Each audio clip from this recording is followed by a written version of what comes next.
allow you to see the future, but to make preparations for the very predictable outcomes. You're about to discover that huge financial gyrations, inflation, loss of personal freedom, and out-of-control government are all things that we have been warned about for centuries and are the direct consequences of the monetary system itself. In fact, most world history is determined by monetary history.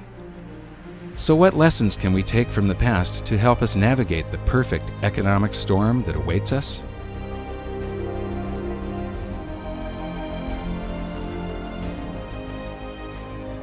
Debasing a nation's currency supply to pay for public works and war is a pattern that just repeats and repeats throughout history, and it's a pattern that always ends badly. In this double episode, we're going to create a timeline to show the similarities between ancient Rome and the United States today. Just like the USA, Rome started out as a republic after overthrowing a monarchy. So let's begin with their early economy in around 500 BC. In the early days of the Roman Republic, for the first 178 years, there's no evidence of big inflation. They were using gold and silver coinage mostly as their currency. Small denominations were made out of copper and bronze. Then Hannibal of Carthage starts to harass Rome in something called the Second Punic War. And to pay for this war, they did deficit spending by taking the coins that they took in taxes, melting them down, and adding cheap and abundant base metals such as copper so that they could mint more coins. This caused a big inflation, and the inflation was one of the factors that brought the Roman Republic down to a dictatorship, the Roman Empire. Most of Rome's gold and silver was stored in vaults under the floor of their treasury, which was also known as the Temple of Saturn. If you visit Rome, go to the Forum in the center of the city, where you can still find the ruins of the temple today. And here's something I found really interesting. The U.S. Treasury in Washington, D.C. has almost exactly the same design. So now let's start filling in our timeline of events to keep track of the major similarities between Rome and the USA. We just learned that the early Roman Republic enjoyed a long period of practically no inflation because they used sound money, pure gold and silver. Interestingly, the United States started on the same path. From the late 1700s to the early 1900s, prices were very stable thanks to laws that mandated the use of gold and silver as money, and our people were not robbed by inflation. But in both instances, it was the ongoing debasement of the money for war spending and public works that led to economic chaos. Tell us the parallels between Rome and what's happening in the United States today. Well, they're obviously two very different societies, but there are some broad parallels. Rome was a republic. They made sure they had two people each year who were the rulers, the consuls. They always changed because the Romans were worried. They'd had a monarchy before, very unpopular. They overthrew it, so they didn't want anyone getting too many powers. What did in Rome, no surprise, excessive taxation and debasing the money. When you look at the coinage, it started out being an exact measure of copper for the sestertii and silver for the denarii, and by the time it was all over, worth absolutely nothing with perhaps a wash of silver to make it look like the original thing, which is exactly what we're doing now. So these patterns repeat themselves. They always repeat themselves. The Romans were the first culture to understand that a currency maintains its value because of its rarity. Julius Paulus once said, "This device, being officially promulgated, circulates and maintains its purchasing power not so much from its substance as from its quantity." Even still, the Romans never stopped churning out more currency, just like the USA today and the ancient Greeks before them. But in their race to debase, the Romans came up with some new twists of their own. The first of these twists was coin clipping. Whenever a Roman would enter a government building, they'd simply clip the edge off of their gold or silver coin. They would save up all of those clippings, melt them down, and mint more coins, expanding the currency supply. And when that wasn't enough, they developed the art of revaluation, where you just take a coin and you stamp a new value on it. You got 100! That's simple. The move away from precious metals to something less than precious metals, and the Roman Empire famously clipped their coins. This was a debasement of the currency. There wasn't a paper currency, but it was a debasement of the currency. In the US, there's a very interesting phenomenon going on where they're not clipping coins, but when you go to the supermarket, you find that the portions of the items at the supermarket on sale are shrinking. You know, the servings on various other consumer products are getting smaller and smaller, but this price is the same. So it's very similar to that old Roman coin clipping trick from 2,000 years ago. It's another form of currency debasement, but it's hidden through cardboard and marketing and fancy presentation, but the people are nevertheless having their currency debased. So why should you care about this? The quality of a society is directly proportional to the quality of its money. Stable money leads to stable prices, which leads to a stable society, whereas debasement of the currency leads to the demise of empires. The major reason for Rome's ongoing currency debasement was to pay for their ever-expanding empire and never-ending wars. The precious metals content of their coinage fell further and further until it had next to no connection with the pure gold and silver that had initially provided them with a stable economy. Cut to today, and we see the same pattern. Up until the outbreak of World War I, the United States had very high levels of precious metals in its coinage, and treasury notes were backed by gold at a 1-to-1 ratio. From there, the USA debased its currency more and more to pay for World War II, the Korean War, and then the Vietnam War, until finally, the link between gold and the US dollar was severed completely. For those new to the series, let's revisit the pivotal event that has managed to sneak under the radar of modern historians as nothing more than a side note, even though it will have repercussions for generations to come. It was an unprecedented act of global debasement by a modern wannabe emperor that would make any Roman ruler hang his head in shame. Most people think that President Nixon's criminal activities were limited to wiretapping and spying on the competition. But his greatest crime came on August 15, 1971, when he severed the last ties between the dollar and gold, when he ended the Bretton Woods system. I have directed Secretary Connally to suspend temporarily the convertibility of the dollar into gold or other reserve assets, except in amounts and conditions determined to be in the interest of monetary stability and in the best interest of the United States. The Bretton Woods system tied all of the world's currencies to gold through the US dollar.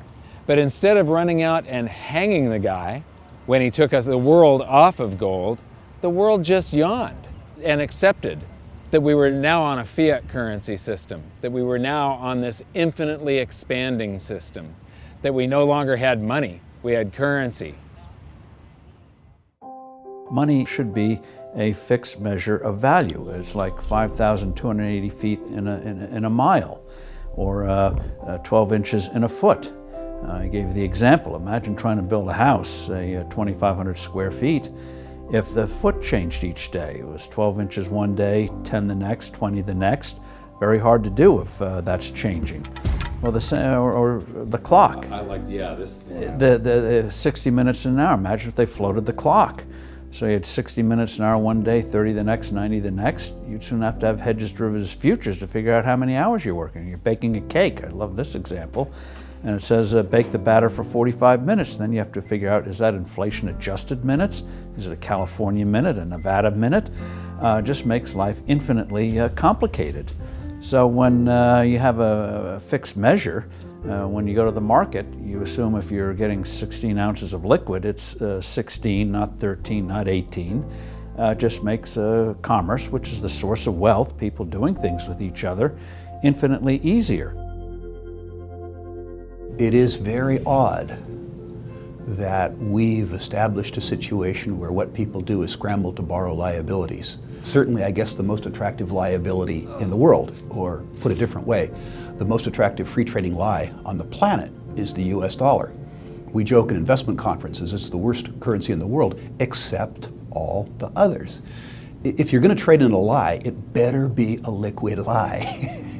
What the United States dollar has going for it is the most liquid lie in the world. I mean, if you think about the advantage that we have now, yes, it's a horrible thing to do morally, but what we do is amazing. It's amazing that we can get away with this. We print a lie, a dream, on a piece of paper, and we ship it to Brazil, and they send us coffee. And we ship the same lie to Germany, and they send us a Mercedes. And we ship the same lie to Japan, and they ship us a stereo. It's actually a pretty cool deal. I mean, I feel bad about it in a sense, but it's grandly amusing in a sort of a cosmic sense. You just need to understand that somehow, sometime, some way, there's going to be a reckoning. The dollar's involved worldwide as a major currency, so it's 1/2 of everything we do. And it has no definition. I used to get a charge out of asking Bernanke and Greenspan, define a dollar, and they can't define a dollar. They, in the old days it was a weight of silver, a weight of gold, and that's what it was supposed to be according to the Constitution. Well, Dr. McCracken, not being an economist, can you explain to me briefly how in the world do you determine what a value of a dollar is in relation to a French franc, for instance, if you can't convert that dollar into gold? What standard do you have? What is it worth at all? You determine that's going to be determined in the marketplace, just as really largely it has already. So what is this going to do then to, for instance, the speculator in gold? How is this going to affect him? Is the price going to drop or rise?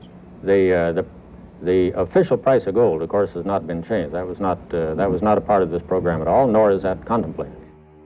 Well, maybe they should have contemplated what was likely to happen, because for anyone who had studied history, the outcome was perfectly clear. Rather than help the economy, Nixon's actions made things a lot worse, and the public started feeling the effects of inflation much more acutely. It was hard for savers to keep their heads above water unless they had saved in the ultimate stores of value, gold and silver. Just as it had always done throughout history, gold once again accounted for the expanding fiat currency supply by rising in price to cover that supply. Gold had done this as recently as 1934, when the USA's debasement really started heating up and gold was revalued from $20.67 an ounce to $35 an ounce.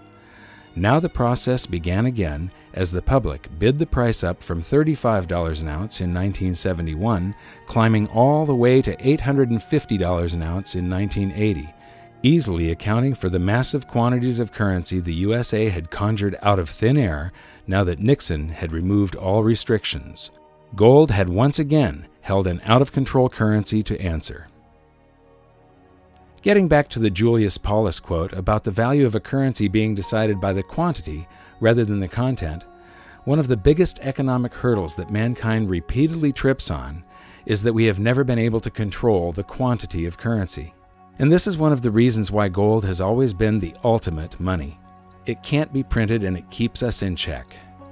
Today, I think cryptocurrencies are a very exciting development and have tremendous possibilities.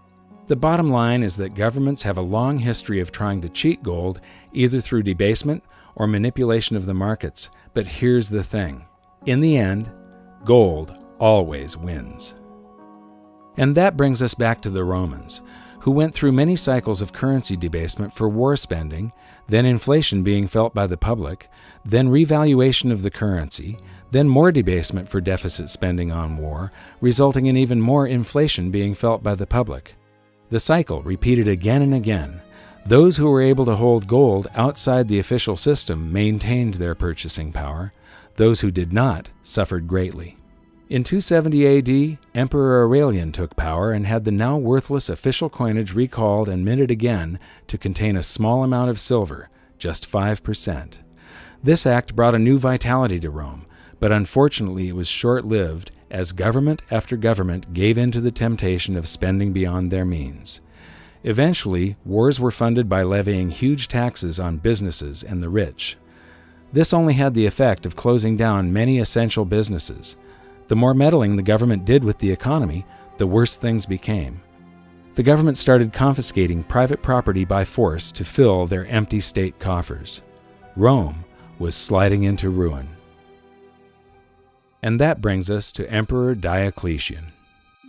His actions are the first recorded example of the following hidden secret of money. Wage and price controls do not work. He came to power as inflation was surging, but his decisive actions only added fuel to the fire. So because the economy was getting worse and worse, Diocletian created a whole bunch of great government solutions. He created a bunch of works projects. He hired a bunch of the homeless and people that were unemployed, made them soldiers and government employees, and this caused deficit spending to just go out of control, and inflation raged into what is known as the first documented hyperinflation. So to get inflation under control, in 301 AD, Diocletian issued his infamous Edict of Prices. This was a massive volume of a list of all of the wages and the prices people could charge for goods and services. And it was all enforced under the penalty of death. So what happened was instead of risking your life to sell something at a profit so that you could stay in business, people just closed up shop. Instead of doing a job that was listed in the book that was below a living wage, people quit their chosen career and tried to pursue a job that wasn't listed in the book. The result of this was that Diocletian came out with a law that said every son had to go into his father's business under the penalty of death. When governments start meddling with an economy, the result is always the same. Prices become distorted. This is a huge danger because prices act as a signal for an economy. They indicate to producers and buyers where true value lies. The outcome is always economic turmoil, shortages, and black markets. We've seen what happened to gold when Nixon started his economic interference. So now let's go back and see what happened when Diocletian started his jumbo-sized meddling with the economy. We know when Diocletian created the Edict of Prices that the price of gold was 50,000 denarii per pound. And then we also know from transaction receipts around 50 years later, the price of gold had risen to 1,200,000,000 denarii per pound. That's a 42,400% hyperinflation over a 50-year period. That would be similar to if gold was $35 an ounce 50 years ago. Today, 1 ounce of gold would be about $1.5 million. Another analogy that I can make is if an average family car was about $2,000 50 years ago, today it would be selling for $85 million. Just imagine $85 million on the windshield of a car at a car lot. That's the type of inflation these poor people suffered through. Well, wage and price controls upends an economy, gives more power to the government. What are price controls? Prices are supposed to convey information. That's what markets are about, knowledge and information. So a price will tell you something is dear. Oh, get out and produce more. The price is low. Maybe you're producing too many of it. So it's a way of conveyance of information. So you devote your efforts to something that people want, not what a bureaucrat dictates. So when governments trash the money and your prices, nominal prices are going up, the government response is, oh, they're greedy speculators or merchants or whatever, and so you say you can't charge as much. Well, what that means is you get a black market and you hurt the production of the thing. The idea that government can substitute for people interacting among themselves is preposterous. This pattern of failed price controls is something we see throughout history and across the globe. Skip forward over 1,500 years, and governments still hadn't learned their lesson. During the chaos of the French Revolution, the government issued a set of wage and price controls known as the Law of Maximum, also imposed under the penalty of death. It's worth noting that when wage and price controls are implemented, government always tries to deflect attention away from the problems that it has created itself by shifting the focus to businesses who are labeled as greedy hoarders or price gougers. In reality, most are just average people trying to keep their business afloat, doing their best to deal with the unstable supply and demand curve created by government meddling. And France was no exception to this blame game. During the law of maximum, many innocent people were executed, food shortages developed, and black markets ruled until finally, 15 months later, the act was repealed because it didn't work. And all the stored-up energy of government manipulation was unleashed at once, leading to a further period of chaos and inflation for France. I agree with Steve Forbes. The idea of wage and price controls is absolutely preposterous. Now we'll skip forward another 200 years and government was at it again. Many people don't realize that Nixon's speech from 1971 also included the announcement of a 90-day wage and price freeze. The United States was suffering from big inflation thanks to deficit spending for the Vietnam War. Silver had been taken out of circulation in 1965, reducing our coinage to worthless flecks of base metal, and the paper currency supply had been expanded greatly. Did that sound familiar?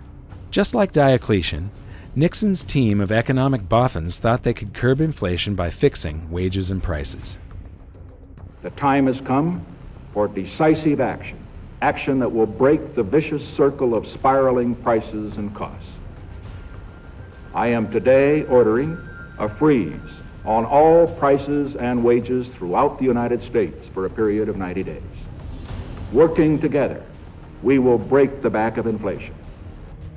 You'd think that these people would learn from history, but they don't. To get an idea of how out of touch the men with their hands on the economic levers were, listen to what Nixon's advisor had to say about the duration of the controls. Would it be your anticipation that it would take more than 90 days to break the back of inflation, as the President put it tonight, that there would have to be a further extension of an actual wage price freeze? I would not, no, I wouldn't. I don't think one can say that it will necessarily take longer. We're sailing to some extent in an uncharted sea here, but this I think is a reasonable estimate of the time that's going to be required.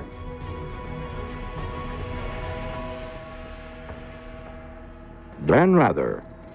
President Nixon is expected to speak for about 15 minutes on his new economic policies. The president's address tonight comes against a background of the following facts, among others: record high gold prices and rapidly increasing cost of living figures for most Americans. The wholesale price index rose by 2.1% during the month of May. The index of industrial commodities in the last 3 months has risen at an annual rate of 15.9%, the worst since the Korean War 20 years ago. All of that part of the general background of the president's remarks tonight. Every American family is confronted with a real and pressing problem of higher prices. And I have decided that the time has come to take strong and effective action to deal with that problem. Effective immediately, therefore, I am ordering a freeze on prices. This freeze will hold prices at levels no higher than those charged during the first 8 days of June. It will cover all prices paid by consumers. What was Albert Einstein saying? What kind of an idiot would do the same thing over and over and expect different results each time? And it's the same pattern that's happened repeatedly, cycle after cycle after cycle after cycle for thousands of years. A country borrows itself into bankruptcy. It creates more money to try to pay its debt. Prices go up. People rebel. The whole system falls apart. And I'm scared about it.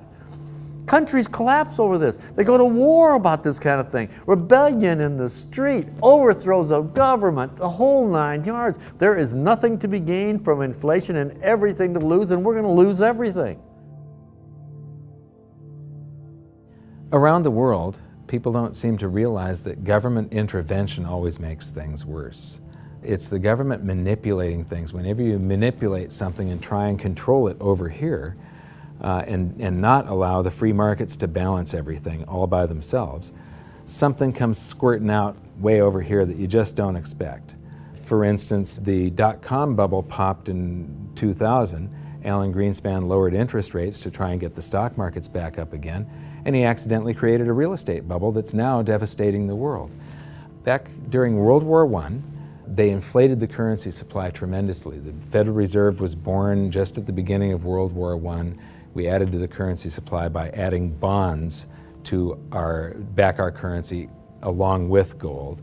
Then there was this big It's called the Depression of 1921. It's the single greatest deflation that the U.S. has ever seen. It's bigger than the Great Depression. The contraction of the currency supply was huge. The reason nobody knows about the Depression of 1921, they only know of the stock market crash of 29 and the Great Depression, is because the government did not rush in to save us. The Federal Reserve didn't try to suddenly lower interest rates down to zero. They didn't manipulate the free markets. They let the free markets work. It was horrible for a year. There were bankruptcies and foreclosures. People lost homes and things like that. But the bankruptcies and the businesses that folded, there were new businesses that were more efficient, that grew up to take their place. And when a home gets foreclosed on, it gets resold to somebody else. And yes, it was horrible, but the people that were leveraged out, or the people that weren't in full control of their finances, or the inefficient businesses that were just hanging on by a thread anyway, yeah, they went under. But because the government didn't rush in to save us, and the Federal Reserve didn't try and manipulate the economy, the free markets healed it all, and in 18 months it was a memory. In fact, 10 years later, nobody could even remember the memory. It was gone. Mark Twain is often quoted as saying, "History doesn't repeat, but it sure does rhyme." And as you've seen from this episode, that sure rings true. The wage and price controls, we will probably end up trying this in the United States sometime in the future. And you know, they tried it during Diocletian. It didn't work. It destroys the economy, and eventually they have to repeal the act. They tried it during the French Revolution. It didn't work. It ruins the economy, and they have to repeal it. Nixon tried it. It didn't work. It ruined the economy, and they had to repeal it. It's not going to work the next time they try it. This stuff just keeps on happening over and over and over again, and part of it is caused by the 4-year election cycle. All of the politicians are worried about what's going to happen on their watch, and they push all the problems forward to the next administration. They really don't care what's going to happen out in the future. They care what's happening, you know, how they're remembered. So I'm expecting this to happen in the United States sometime. Right now I'm expecting a deflation, but when we get to big inflation or hyperinflation, you can pretty much count on the fact that they're going to make the same stupid mistakes, because politicians do not read monetary history. This is just the beginning of the similarities between ancient Rome and the USA. In the next episode, we're going to focus on some more amazing events that are echoing throughout history to today. And we'll see what the future holds for the United States if we continue down the same path so many societies have gone before.